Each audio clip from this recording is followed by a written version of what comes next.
Hey gang, welcome back to the Bondathon, and we are on Goldfinger. Yeah. Goldfinger from 1964. Hour and 50 minutes long. Wonderful movie. I thoroughly enjoy it all the way through, mainly because of Goldfinger. I love the cheesy villains. A ruthless, cheesy villain. And some people might not regard him as a cheesy villain, but I love him. Odd Job is great. We got our Bond girl, Pussy Galore. How did that fucking make it through the censors? I mean, really, how did that? There's movies that are banned for blood, a little bit of blood, and Pussy Galore makes it through as a name. That's great. It's really great. I really enjoy it. We got a song by Shirley Bassey, I guess is her name. Never heard of her. Looked her up.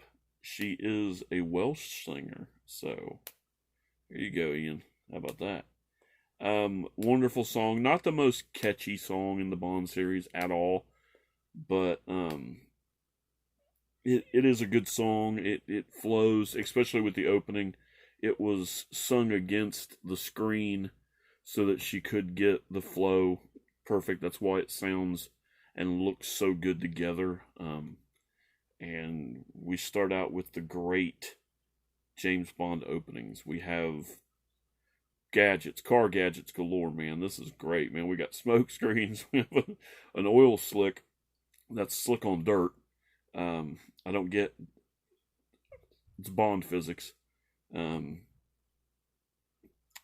I don't understand why the front glass is bulletproof, but the back glass is not, and it has to have a shield.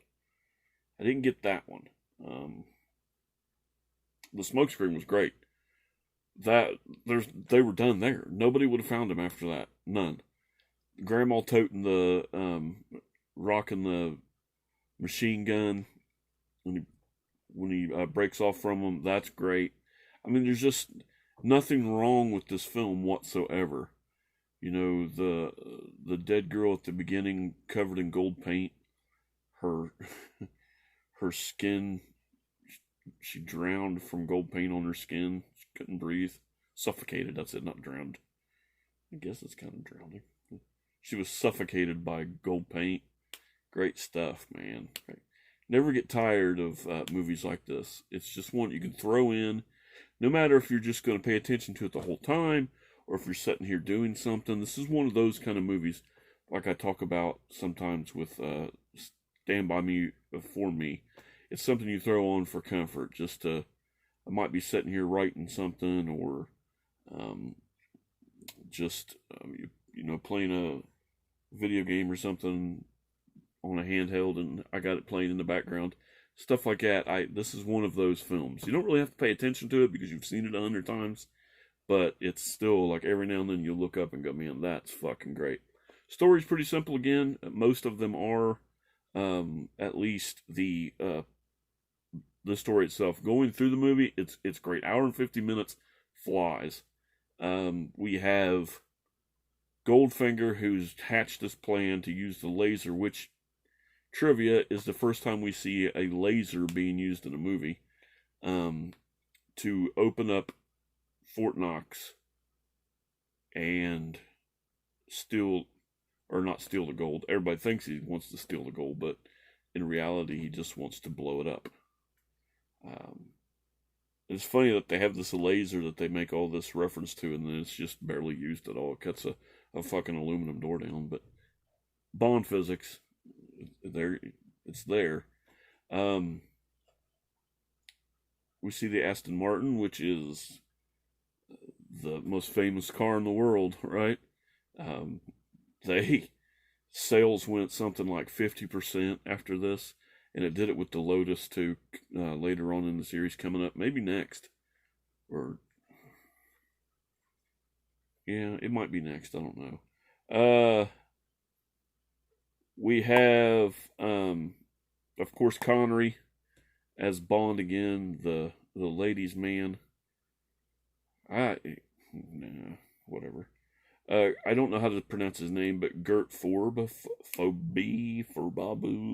He's German. Interesting fact: his voice was dubbed. Um, he spoke very little English, so his voice was dubbed. That was not him speaking, but still, unless you know that and look at it, you can't tell. And then you still can't really tell because I've known that for a long time, and it's. I believe what they did was they had him speak his lines um, faster than normal, like because he spoke German and he spoke his lines in German, so it kind of matched up a little bit. And he did speak a little English now and then, so it was easier to dub over and whatnot. So really, really good.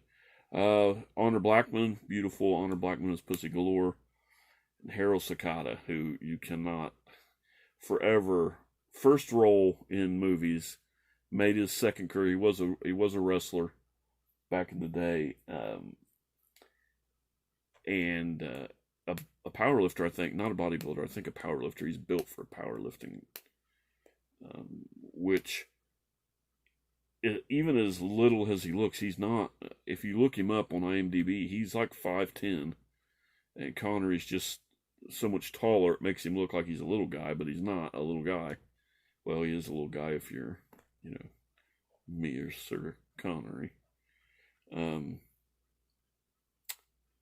Let's see. Oh, one more little fact here. Fastest growing movie in movie history. It's even in the Guinness Book of World Records, or at least was. I'm not sure if it is now, but at the time, it was the fastest grossing.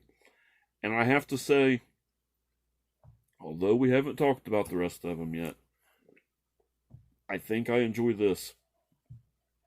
This is my favorite Connery film, I think. I got to put it in. There's just so much to it. The scenes, the golf scene where Bond tricks him with the golf ball, the laser scene where he's going to cut him in half. Just so many great moments in this. The Aston Martin's hubcaps that come out and destroy, I forget her name now. The Gold Girl's sister, destroy her Mustang. Just so many good things in this. And each Bond that we go through, we're going to find more and more great things about that film. But this one, is just great. Pussy Galore's angels, I guess. I don't know. Her pussies, I guess. Is that what's galore about it?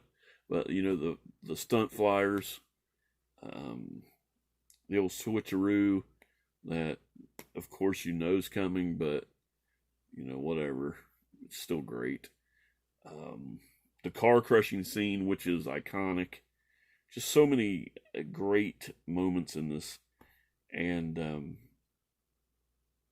yeah, and I've been to Fort Knox. The replica that they built on the outside, I've never been inside Fort Knox, obviously.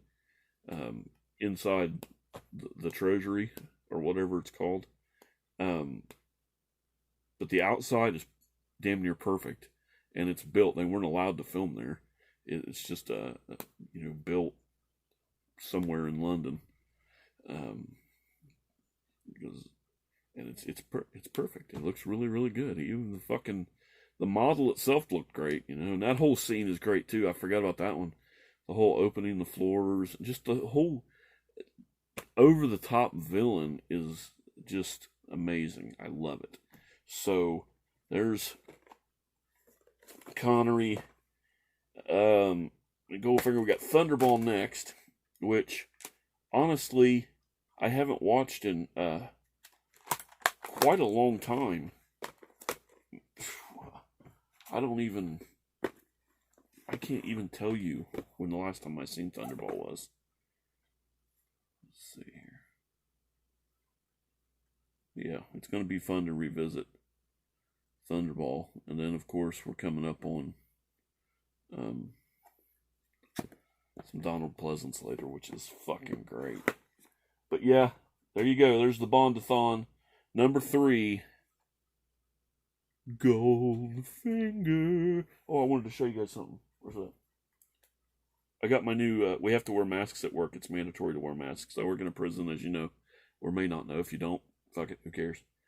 We have to wear masks. I'm actually assigned to the quarantine unit right now. When people come in new, they have to stay in quarantine for 10 to 14 days, depending on where they're from. Look, I got a Chewbacca mask. This motherfucker, I ordered this May 9th.